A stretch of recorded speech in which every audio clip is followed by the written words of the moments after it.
La la la la la la la la la la la la la la la la la la la me me me me me me me me me. So I always had to do choir practice in the seminary.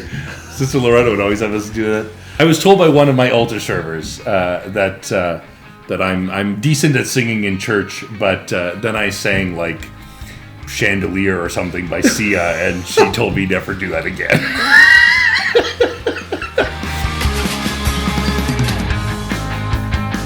What's happening, party people? Welcome to Punch Board Party. My name is Daniel. This is Father Greg, and we are doing our best of the month for February. So every month we talk about all the board games that we've played in the month, and then we tell you what our favorite board game that we played in that month is. And so we're rocking and rolling. I'm still in a little bit of my slump, but I've added a few more games to my list than before. Last month, we did a list that was really quick. Right. Because we had recorded a whole list without sound. Yeah. And so we wanted to just get it done. Previously, we've done pretty long lists. Right. We're going to see if we can kind of hit it somewhere in the middle. Sure. Okay? I like it. It's all about me, though. I'm the problem child here. So I gotta recognize this. Alright, party people, without any further ado, let's talk about the games we played in the month of February. So starting off, we played Council of Four, the OG edition. So this was not the Come On edition, this was the original. Right. And you know what? I still love this game. Talked about it a little bit in a previous video. Just to put things in context, I was not playing in this particular game, although I played immediately after him with a different group of people. My game was relatively close. Your game was not.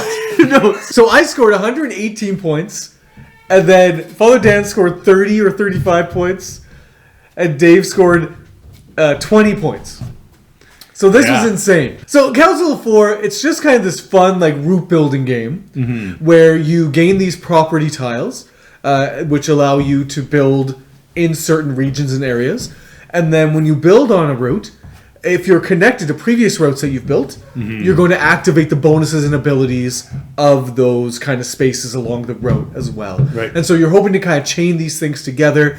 But in order to gain a property tile, you have to influence the council. And so the council is a certain set of meeples that are different colors. And you have cards that correspond to those colors. So you can just straight up pay off the council without playing any cards that correspond to those colors.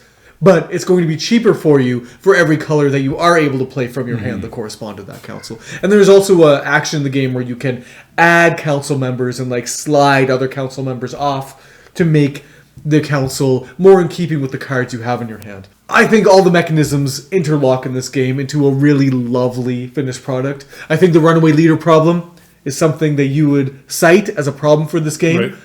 I still think it holds up. I like the little modification of the council. I think if that was in like in more games, I would like that.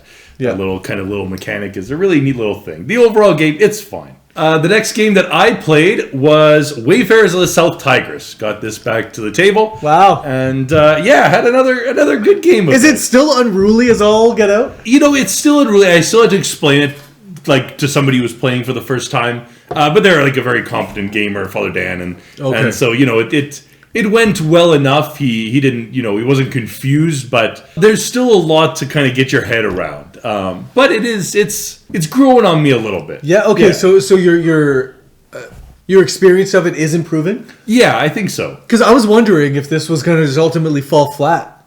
Like, right. I'm not confident that this doesn't reach the paladins of the West Kingdom, right? Like this doesn't, right. Like I say, I'm not a huge fan of markets, just like endlessly rotating cards kind of coming through. So it's just like a lot of markets of cards. What the game does, it does well. So I'm excited about the rest of the games of the series for sure. Okay. The other game that we played at the game night that we were kind of 2 games were set up. We swapped tables. It was fun. It was Paris by Kramer and Kiesling. And so in my top 100 video, I said that the newest game on my top 100 list that I played most recently was Orichalcum. But that wasn't true. It was Paris. Because I had played Paris just like a week later. And that had also made my top 100 list. Paris is kind of a mind-boggling game in that it is quite simple in what you're doing. You're basically you have these keys and you're placing them out to these different locations in kind of a round Paris board. Right, a fascinating board shape, yeah. Yes, and you place these things out and you're trying to get majority and influence. But how many points you'll get for having majority and influence in each area is yet to be determined. It's all quite fascinating. It's quite hard to describe briefly. And it is overwhelming in terms of like, okay, so this space does this, and this space does that, and this space...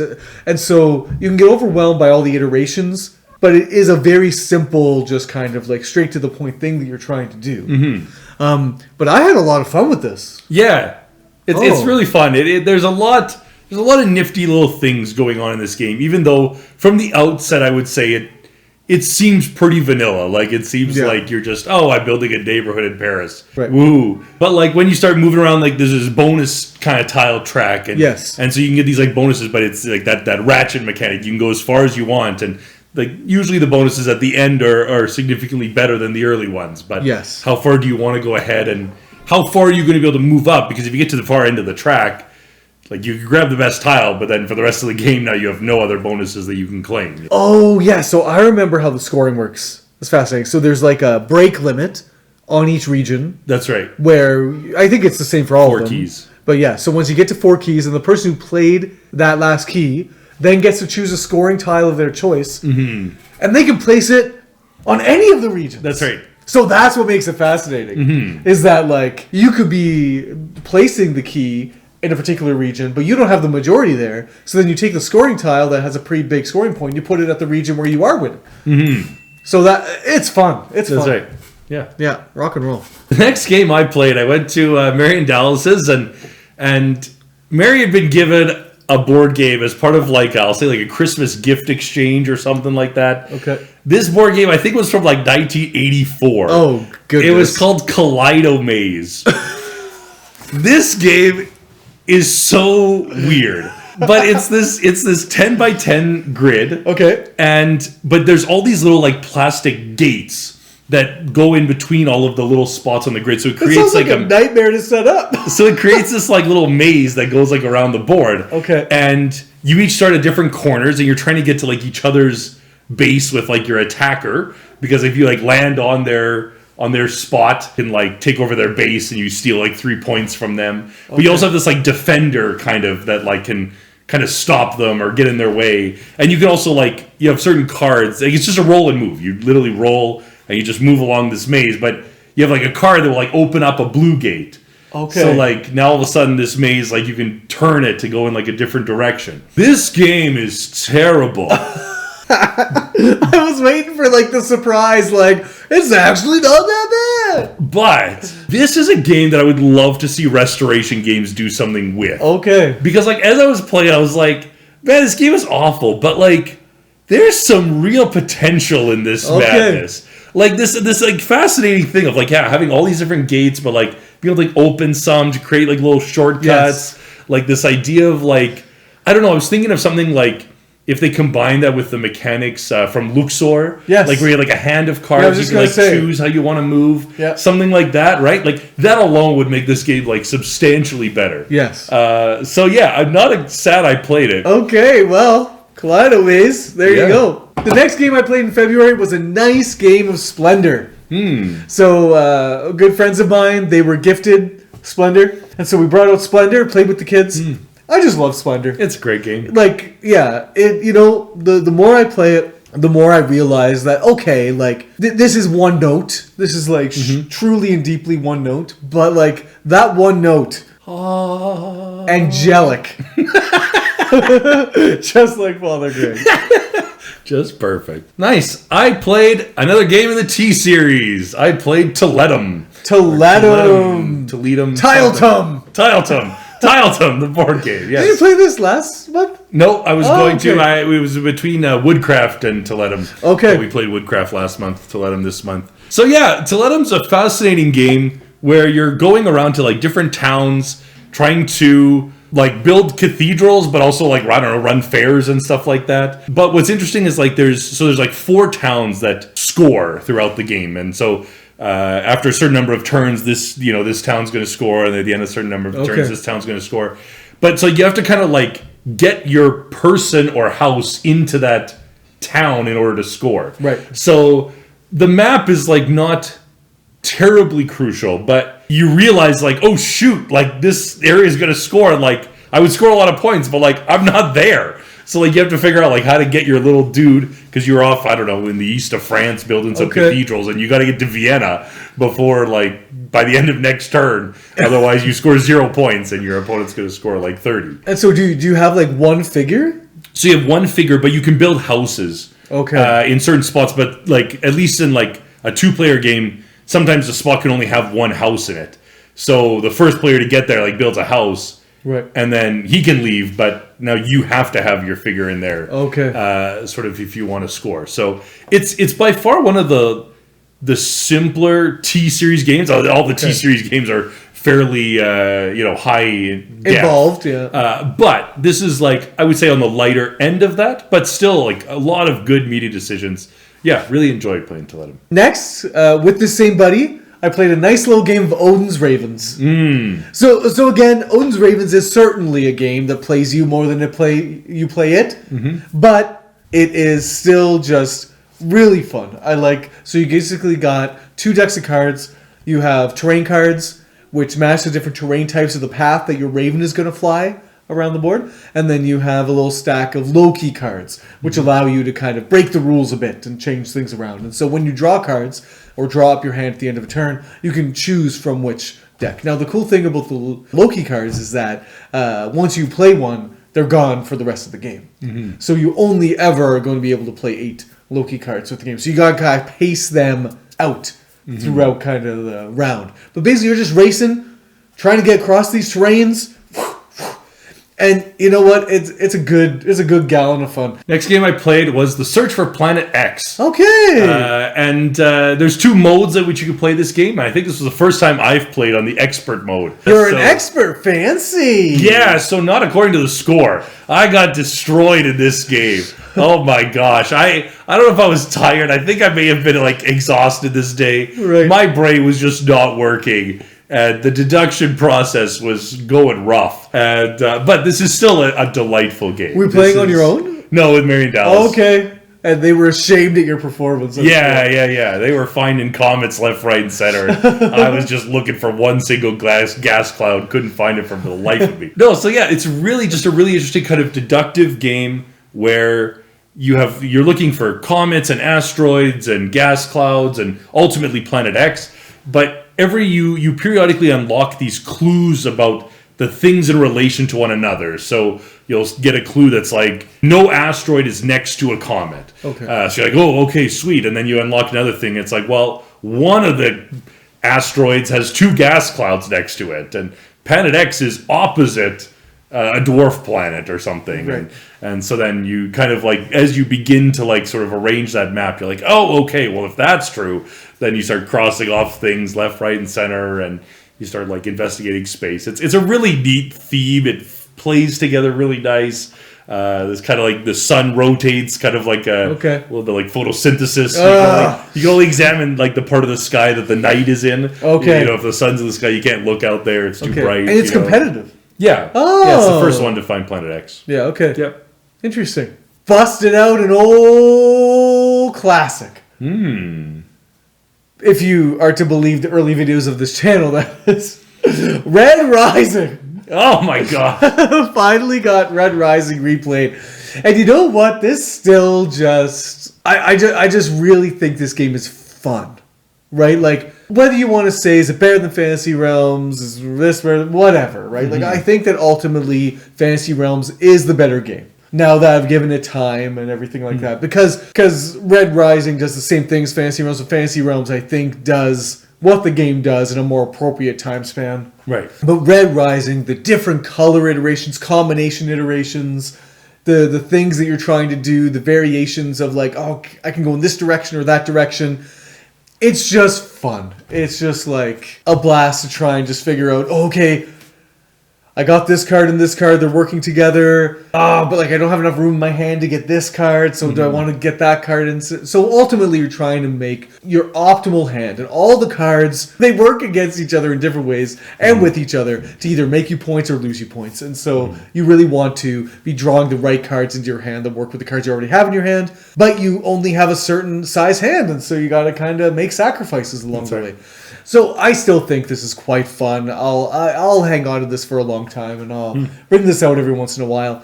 I think with a lower player count, like in the 3 to 4 range, it does play relatively quickly. Like The next game I played was a solo. I have like about 1 or 2 solo games a month, and my solo game of the month was Maracaibo. Wow! Never played the solo version of this game. This is what I want in a solo game. Okay. Just a deck of cards, and every turn you flip up a card, and it says, your opponent does this. Your opponent goes to this spot, conquers a nation for France, and moves his explorer 3 spaces. I'm like, cool, my turn again. Right. That's beautiful. Like, nothing like, well, you have to look at this complex series of events. If A is higher than B, then do C. If C is higher than D, then do F. Right. It's like, oh my gosh. No, this is just simple solo mode. And there's nothing on your end that changes how you have to play. Nothing on your end at all. Okay. You're just playing its opponent. The opponent is just fictitiously moving around the map. Yeah. It's great. Now, does it still create a sense of challenge, though? Like, yeah, it's hard. Like, I played once on normal and... Or like easy normal, I guess. Like, and I beat him, and then I played on like normal, and I lost to him. So yeah, like a nice competitive game. Sweet. So you had a weird mass market game on your list. Mm-hmm. I have one on my list. This is the Ozil. What the? So this is a game that my buddy found on a Facebook ad. Okay. That popped up, and he got it. And so basically, what it is each player has 4 pillars, or 5 pillars? 4 or 5 pillars, I can't remember. Mm-hmm. But basically, on the sides, on every side, there's just a pattern. So there's like a blue kind of diamondy pattern, or there's like a red clovery pattern, or whatever it is. Mm-hmm. But all the patterns are the same on the different pillars and things like that. And the pillars, like, so all the 1 pillars are the same, and we each have a 1 pillar, and all of our 2 pillars are the same. We each have a 2 pillar. You know? Anyway, so you basically just start the game, you kind of slam your pillars down. There's a card in the middle of the table that shows a pattern that you need to recreate by sliding these pillars and matching them up against each other and rotating them around so that you get the symbols that are adjacent to the symbols in the way that they are on the card. Ugh. Is this real time? This is real time. So it's quickest. A race. Yeah, okay. It's a race. I just can't do real time. It exhausts me. It's frustrating. I just check out. I just can't stand it. But for being just a game kind of outside of our hobby, right? Like someone's like, I'm making a game. Mm-hmm. This is it. This is fun. It is fun. Like for people who like that kind of puzzling, this is a blast. Right? Like this would be a lot of fun. I elect myself out because I don't find that fun. Cool. Yeah, the Ozil. Who knew? Next up, I played London 2nd Edition. This is a Martin Wallace game, a game that I've never played before, but have kind of been on my wanna-play list for some time. Like I say, I love brass, so Martin Wallace is a fond designer of mine, and a really interesting. You build out this city, so you start putting all these cards into your city, and you start kind of creating this little tableau. But then you run your city, and so each of the things in your city do something differently, and then you flip all those cards upside down. And they just give you a bunch of poverty. And then you start building your city like back from square one. And the cards you flip down give you like victory points at the end of the game. But it's this kind of interesting thing where it's not an engine builder. Like you're not growing your economy. I think I finished with less money than I started with. Yes. But there's this sense in which you're at least building up some victory points in the buildings that you build. But it's kind of like you build and then it comes down. And then you build it up and then it comes down. A series of micro engines is basically what the game is. Right. You kind of build a little engine, run it. Right. Build a little engine, run it. Mm-hmm. It's a neat concept. But yeah, like the art is very nice. It's very a cool classic. Like old style kind of London. You're rebuilding London after a big fire, and it's got some neat little mechanics. Once again, I lost in this game pretty substantially. So it was not a great month for my win-loss rate, but it was an enjoyable game. You got taken out at the knees. Okay, I'm getting into a couple games I played with you. Fond memories playing games with you. Father Greg brought over Carnegie. And we played Carnegie. Speaking of your win-loss rate. Yep. Ha ha! You by 1 point. It's true. Yeah, I was probably taking it easy on him, if I'm honest. Come on!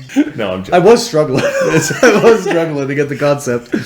Carnegie is like this really neat economic euro. It's bland and boring as hell. And people are like, tool art, oh my goodness. Right. Like, okay, tool. You have some talents, but ease up on the pastels, okay? So Carnegie is essentially an action selection game where on my turn I'm going to select an action to do, and we're both going to do that action. Then you're going to select an action, then we're both going to do that action. Right. And as you do the actions are kind of tracked by a marker that kind of moves up along that particular action's track, and then different things will kind of unlock or activate, or things will happen. Like events will happen as you go along those tracks that will help you do things in the game, or whatever the case may be. And so basically you are trying to build infrastructure in cities and in regions, and you're trying to make lots of money and then just give it away. Yeah, donate it to charity. Make lots of money and then donate it to. So what I really loved about the game was just like the tense nature of building in regions, because a big part of the scoring is that you want to have kind of connected cities in all these different regions on the board. And if you're able to kind of connect your cities in a certain way, you're going to get exponentially more points to do that. And that's ultimately where I secured the victory, was that I kind of had a final turn where I was able to dump all my points in. Now the way that you're kind of choosing your actions is pretty crazy. That's right. You have an office building in front of you, and you have all these little meeples that you they start in kind of a core central, like the elevator. Then they come out of the elevator and go to the different office rooms. Right. But they have to be like, you have a certain number of spaces that you can move all of your meeples. Each office has cubicles, Yeah, and so you're like, you have like 7 movements. And so then you're like, okay, 1, 2, 3, 4... Okay, 5, 6, 7. I can't move that last guy to the place you need to go. And you can only like do the actions that correspond to the offices that you have meeples in. So that puzzle was kind of... Whew. But you know what? Ultimately, this game was a lot of fun and really satisfying to play. But whew, what a yarn.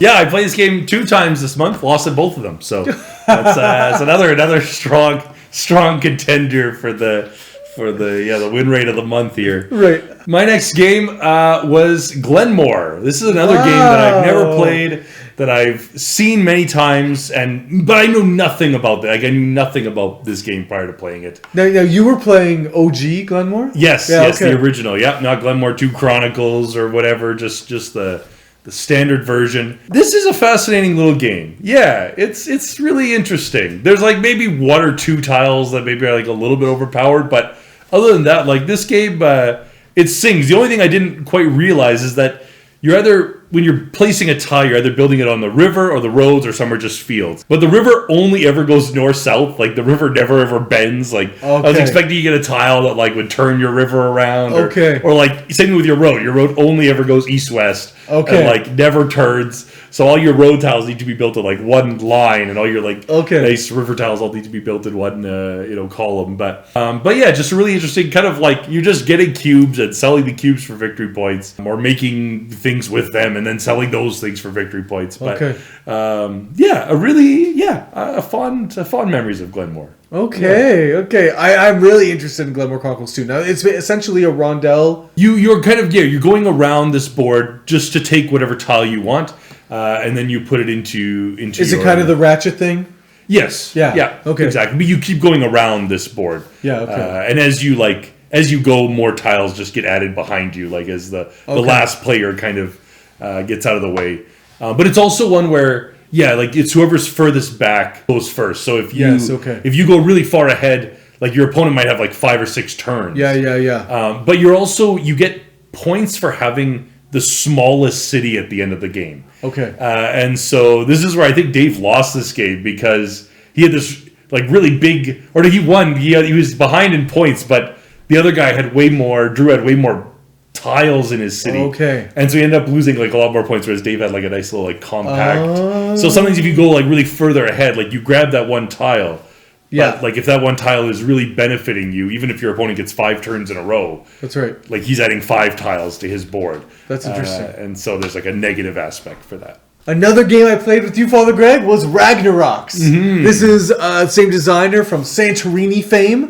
And this is kind of in that same vein. You got a little area.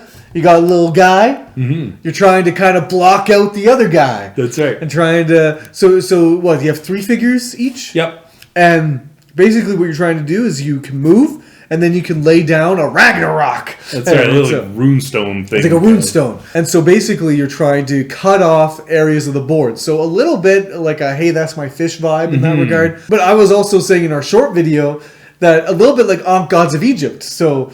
I've never played Ankh Gods of Egypt. Every now and then in Ankh, you'll activate an event where you'll be able to string a row of camels and corner off a certain area of the map and make kind of a new region to battle over. That's essentially what's happening in Ragnarok, right. where when you kind of connect an edge of the map to either another string of runestones or another edge of the map, you're making a region. And basically, once your figure is blocked in, the number of spaces that are in that region, that's the number of points that they're going to earn. And so you keep on battling until all the figures are in their own secluded region. And then, you know what? I don't love Santorini. And the main reason I don't love Santorini is I can't keep track of the vertical along with the horizontal. It's just a little too much for me to be trying to think about like jumping up on things and jumping down from things. And Ragnarok's, it keeps it all level, baby. It keeps it all I have to think about is just, okay, how can I put down a stone, deke you out, get, and of course each of your characters, or your character has like a special ability you employed her in the game. Right. So I was able to kind of like move in this direction, lay a stone, and then like squirrel back. So that was my advantage. But you know what? Really fun and relatively short play time. This is worth picking up, party people, especially if you just have kind of one person that you like to play games with. This is a nice head-to-head. That's right. Yeah, a nice 2-player. Santorini could go higher. This is just 2 players. Yeah, it does have like an option for like a team game, I guess, but just play it 2 players. Yeah. But yeah, I did play this game as well another time this month. Okay. But yeah, had another fun time with it. Yeah, very good game. Next up, I played a game of Dr. Jekyll versus Hyde. Jekyll versus Hyde. Yeah, a little bit. Jekyll, Hyde, Jekyll, Hyde, Jekyll. And I lost at this one too. It's a good month for me. I think I played as Dr. Jekyll and then lost. And the person said to me, "Oh, don't worry. I think Dr. Jekyll loses most of the time. You can play, Hyde." And then I played it. I lost even worse. And they were like, "Oh, yeah, no, you're just terrible at this game." Oh, that's amazing. Speaking of Ankh Gods of Egypt, Owen is really my 5-year-old. He's almost 6. He's really on a kick of wanting to play games by the rules with his dad. Okay. And so we played a 2-player game of Ankh Gods of Egypt. What? By the rules. Again, it was a lot of me just saying, oh, and don't forget to do this. Like, okay, now you can do that or whatever. And then, like, I would let him do the move, and it wasn't necessarily optimal for him to do the move. But the reason I still kept it on the list for my plays is that it still felt like we played through the whole game, got to the end. I have a real hard time throttling down when I'm playing with my kids. so I still took advantages to gain territories and whatever else. So you whooped him. I whooped him.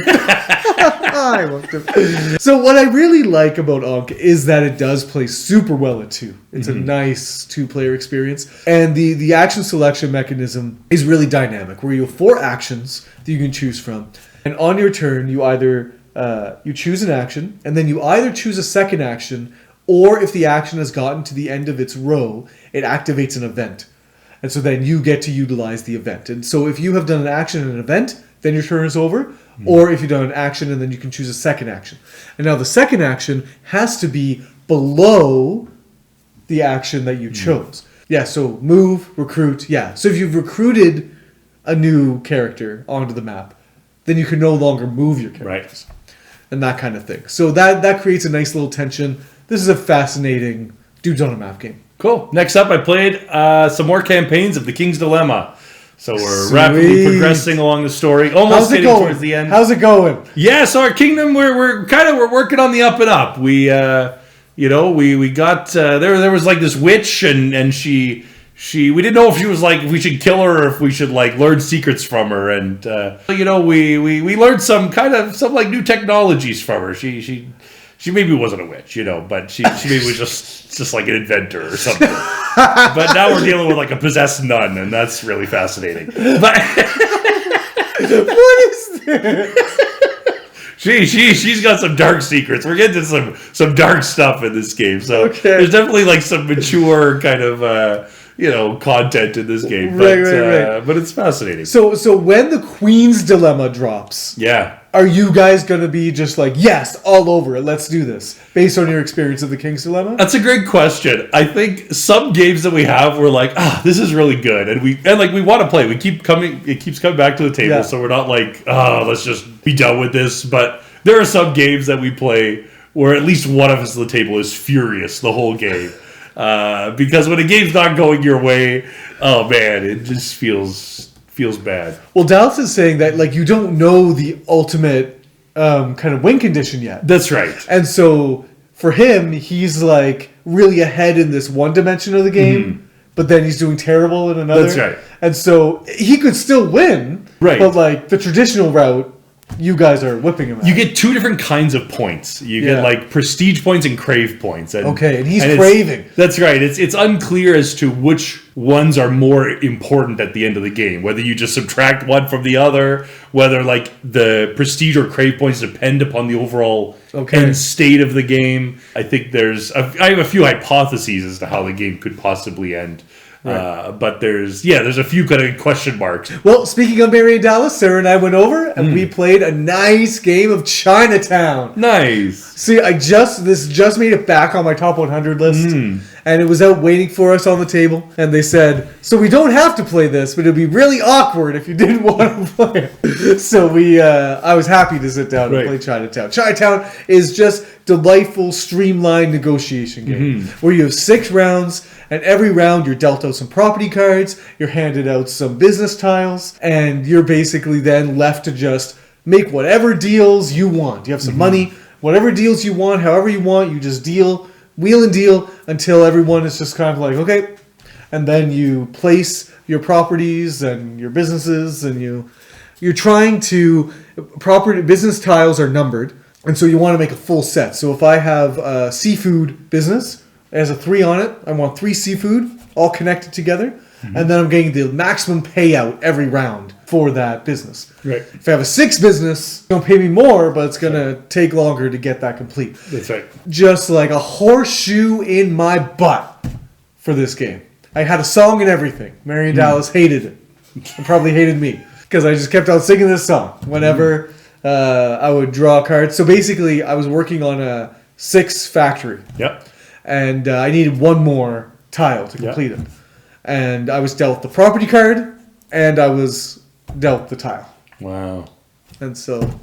Lucky duck. Lucky duck. It became apparent to me that, like, luck can play a major factor in this game because it really comes to life when another player gets the things that you really need. And then they know that they kind of have you, and they can sort of squeeze it out of you. Right, but when you're just dealt all 6 properties in a nice rectangular square, you're just like, sweet, I'm good. yeah. But that aside, still a fantastic game. Right. The next game I played is an Alexander Pfister game, but this is one of his lighter games, and that's Isle of Skye from Chief of the King. Isle of Skye. And Isle of Skye, oh man, this is just a great game. I have not played this game that much, but every time I pull this game out, I just go, you know what? This is lovely. It's Carcassonne with bidding. Like it's you're building out a little kingdom in front of you, but you get to choose the value of those tiles. And if your opponent wants them, great, they're going to pay you that much for them. If they don't want them, you have to pay that much for them. And so you might put really exorbitant prices, and if your opponent really wants it, well, then you become rich, or you can become really poor because you can be paying $10 for each of your tiles. And then you get income and you get victory points for how many sheep and cattle and boats or whatever. It's kind of got interesting where it's like every game, there's lots of different tiles, but there's only 4 end game tiles. But each round, different ones score. Okay. So like the first round, you score A and E, and then the second round, you score B and D, and then... I do love that mechanism. Right. It's just a neat little... I love Isle of Skye. Yeah, so I didn't have a great first impression of this. I was just getting into the hobby, and I was being bombarded with all sorts of new games, and I just didn't understand how the tile placement quite worked, or wasn't intuitive to me for some reason. I do need to give this another chance. Okay, so then we just had a few minutes left. We needed to go back and drive our babysitter home, and so we had to get home, and so we played Hanabi.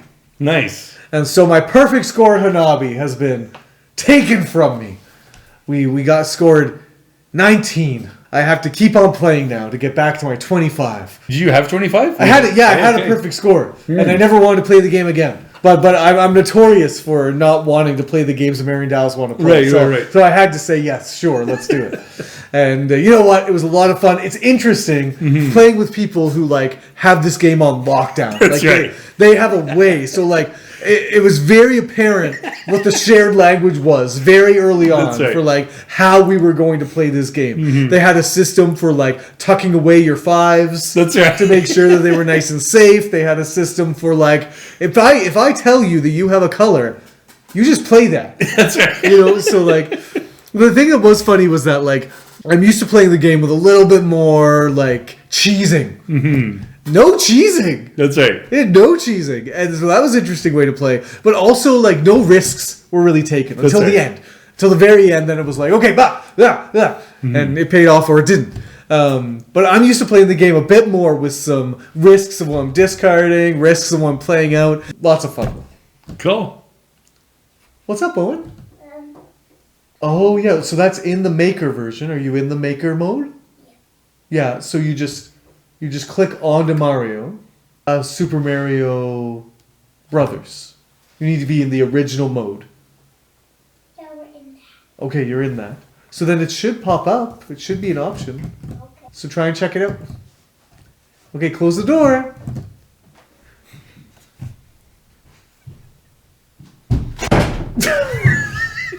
You said that you played Red Rising. Well, I played Fantasy Realms. You did! That's right. Nice. And this is just for the simple reason that Fantasy Realms can be played in maybe less than 10 minutes. Yes. You can play Fantasy Realms in a very short amount of time.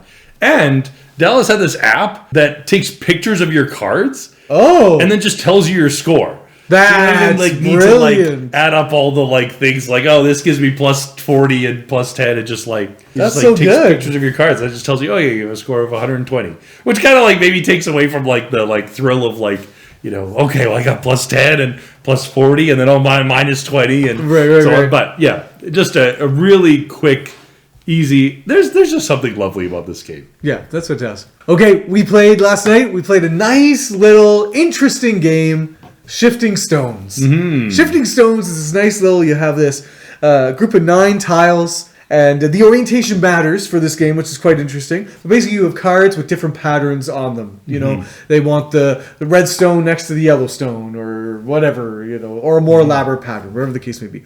But basically, on your turn, you discard a card, and you can shift, kind of swap 2 adjacent stones, or you can flip a stone over, and it will have a different color on its other side. Or if the combination that's on one of your cards is present currently on the 7 9 tiles in front of you at that time, you can just play that card in front of you and you'll score it. So you play until a certain number of cards are played out in front of people. Then you kind of finish out the round, and then whoever has the most points wins. Whoever plays the most ones gets a 3-point bonus. But you know what? I'm not very good at this game. Daniel lacks a certain skill that we might call visual awareness, spatial awareness. Spatial reasoning is not my forte. But I do find this game delightful. And it is pretty lucky because because what's on your cards kind of before the other 2 players play, you might be sitting pretty well. But then all of a sudden they've you're just got nothing left. So Shifted Stones, pretty sweet. Nice. I played another game that this was on when a year finishes and somebody publishes their best games of 2022. That's what I look at for what I want to play for 2023. And so this was a game that I saw on somebody's best games of 2022. And I thought, I think I want to play that. and that's called Paint the Roses. Oh. It's a game that takes place in like an Alice in Wonderland kind of themed thing, and it's a cooperative deduction game. Okay. So basically, you each have this pattern that you're trying to create with like roses. But every turn you put down a rose, but it's also on like a shaped bush, like a yellow rose on a clover-shaped bush, or a red rose on a diamond-shaped bush, or something. Okay. And so you put that down, but then every player that has something that matches their pattern can put like a token on there if like there's something that matches. So if it's like if they need 2 red roses touching, and you place a token such that 2 reds are touching, you put 1 cube down. But if there's like 4 red roses that are touching that spot, you can put 4 cubes down. And so then you're trying to kind of figure out what is in everyone else's hand. And so you're like, well, okay, I think I know. Dan put 4 on there. The only thing that really happens 4 times, the only pattern that occurs 4 times is it's got to be red roses. So that you, Daniel, you got to have a red next to a red. And then you reveal it, and if so, you move up on this track. But the Queen of Hearts is moving up behind you. Okay. And if she ever catches up to you, you lose. Okay. So you have to deduce. And you're basically, like, every turn you have to say that something. And so sometimes you just have to make a guess, because sometimes you don't know what the other player has. Like, the first, like, for a few turns that I played this, I was like, oh, I see. This is, like, a game designed for, like, kind of children. It's sort of whimsical. It's like fairly easy. All right, we got this. We lost, and we lost bad. And so then we played it again, and we did better, but we still lost. And I was like, oh man, this game's actually really difficult. Like, there's a huge degree of challenge that's present in here. Well, that's pretty satisfying. That's good. So you like it? Yeah, it's good. Yeah, it's good. okay. It's really good. So last night we pulled out a classic, Deus. I played this once before with Father Greg and another buddy. And then we played it again with a different buddy, but still the same. And you know what? Like, Deus makes on my top 100 only based on one play. It's going to keep on making it there because this second play confirms everything that I believe. This is a game that is to my taste exactly, right? Like, this is just, there's kind of a map, if you will, with different region types out on the board. And you have different buildings that you're able to build out. And so you play a card to place a building out onto a region, and the card has an effect. And then different building types correspond to a certain color card. You play another color card of that same color. You place that building out either on a different space adjacent to where you started building or whatever. But now you activate the card that you first played and then this current card. And so the whole column of cards activates every time that you add to a column. And that just keeps on like paying off. Like, do a little thing here, do a little thing there, go back to the thing you were working on before, and bam! Just do a bunch. And it's just a lot of fun. You're basically just collecting resources, building buildings, gaining money, moving your military units kind of through across the map. And there's no, like, you can't do anything to hurt an opponent necessarily. You can steal some victory points and some coins every now and then. But, like, you can't take away their buildings or anything like that. Right. You just kind of move through their territory and can then build in regions that were inaccessible to you otherwise. But yeah, this is just delightful card play. So either you're playing a card to build a building, or you're discarding cards to make an offering to a god, and each god gives you a particular bonus based on the number of cards that you discard. And so if you need, it's great because like if you need money, if you're stuck, you can just spend a turn and get money. That's right. If you need resources, you can just spend a turn and get resources. There is some restrictions there, but they're not too much of an impediment. That's right. How do you feel about this? Yeah, no, it was a satisfying play. It's it's not the best looker of a game, but the kind of just like just the engine placement, just the kind of like this idea that you put a card down and then you activate boom, boom, boom, going up the row, sort of doing everything one step at a time. Yeah, it's satisfying. Yeah, it's very satisfying. But you gotta be careful of what order you play your cards because you activate them bottom up. Right. So if you have a card that's like cash in these particular resources for victory points, and then you have a card above that that's pay money for certain resources, you really want that the other way around. That's right. So that you can get the resources you need to cash in before you, And my last game of the month was another game in the tier series, and that's Tappanusi, Builders of Ur. Tappanusi. Have you played that before? No. Well, so I played it like on my own, but this was my first time with another person, Father Dan. So yeah, we played this game. There's something confusing about this game. It's satisfying, but it's like, so basically a lot of you're placing down like these tiles that you can build later on buildings on top of. But I can build on top of your tiles, you can build on top of my tiles. Okay. Like there's no really ownership until you actually build the building. But it's like every time that I build on your tiles, like I didn't have to go through the work of putting those tiles there, but you get this bonus. Okay. But it's like an attractive bonus enough that it really makes me think like, is it just better for me to... Like, is it better for me to build my own, or is it better for me to build on your stuff? Because the bonus I'm giving you is pretty good. Yeah. And so it's a really interesting kind of like compensation mechanic where like everything you do, like you don't normally want to build gardens next to other people's buildings. But if you do, you get a compensated bonus. And you're like, that's not that bad. Maybe I do want to do this, but like it's going to give you more victory points because it's going to move me up on this track and like maybe that's better. So it's just tough to like figure out in the moment, like, what do I want to do? Do I want to do this or do I want to do that? Yeah, that's really neat to think about something that it's not just a clear path forward. Like, this is obviously the best thing to do. Right. That's neat. But yeah. Huh. So Tappanusi is pretty good. Yeah. Okay. Tappanusi is pretty good. Yeah. Who knew? All right, party people, those are all the board games that we played in the month of February, and now we're going to tell you what our favorite from the month is. So, for myself, my best board game of the month has to go to Council of Four, just for the Slaughterfest Oh my god. that occurred. And also, it just put it back on my radar as a game. Yes, I do love this game. I do like this game. I want to get my nice, come on version of the game back to the table. Get it played. Yeah, really, really love me some Council of Four. Deus, though, is there. But I just gotta stick it to my friends a little bit. That's all.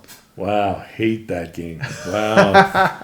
For me, it would probably be Isle of Skye. I really, really enjoyed my play of Isle of Skye. Wow, Isle of Skye. Second, Carnegie would be another, right. top hit up there. But All very good. Man. All right, party people, let us know down below all the board games that you played this month and what your favorite of the ones that you played was. We love hearing all the games that you played. It gives us ideas of games that we might want to play in the future. And so, party people, please like the video, subscribe to the channel, share the video, all the YouTube stuff. And until next time, party people. Have the best day.